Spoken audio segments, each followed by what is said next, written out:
लगी लगी वाव व्यस अंगड़ा ढकजी पई खणे पसाव पसण कारण पिरी।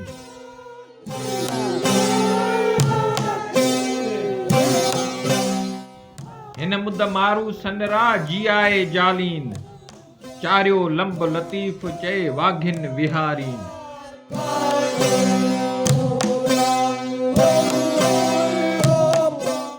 लगी लगी वाव व्यस अंगड़ा ढकजी पई खणे पसाव पसण कारण पिरी।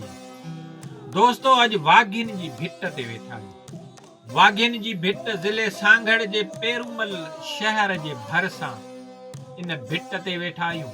इन भिट ते हिन बैत जी ॻाल्हि आहे त चवनि था त लतीफ़ सरकार जॾहिं हिते आयो हुयो ऐं लतीफ़ सरकार जो पेरो खणी शाह हबीब हिते आयो हुयो, पोइ इहो बैत ॾिनई ॾिठई त जेको लतीफ़ सरकार आहे उन जे अंगणनि ते मिटी वारी जेका आहे उहा वरी उहा वरियल वारी ॾिसी शाह हबीब हीअ बैत ॾिनो।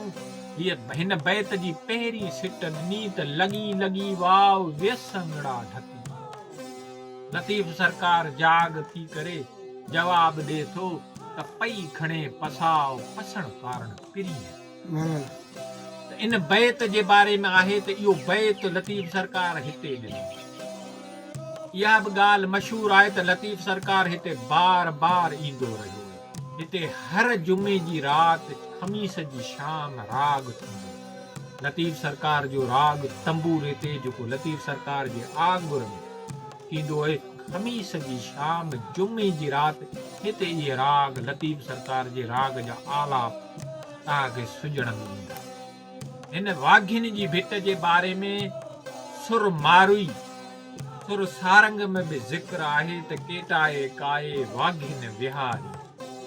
हिते फ़कीरनि लतीफ़ सरकार जो तकियो ठाहियो आहे। हिन तकिए ते इहो बैत बि लिखियल आहे, हेठि केटाए काहे वाघिन विहारीन उहो बैत बि लिखियल आहे।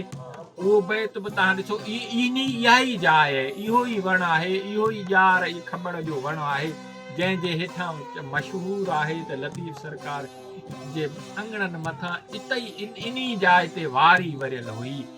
जेको बैत आहे जेको शाह हबीब पहिरीं सिट चई हुई त लगी लगी वाव व्यस अंगड़ा ढकी। लतीफ़ सरकार जवाब में चयो त पई खणे पसाव पसण कारण पिरी। दोस्तों तव्हांजी वॾी महिरबानी।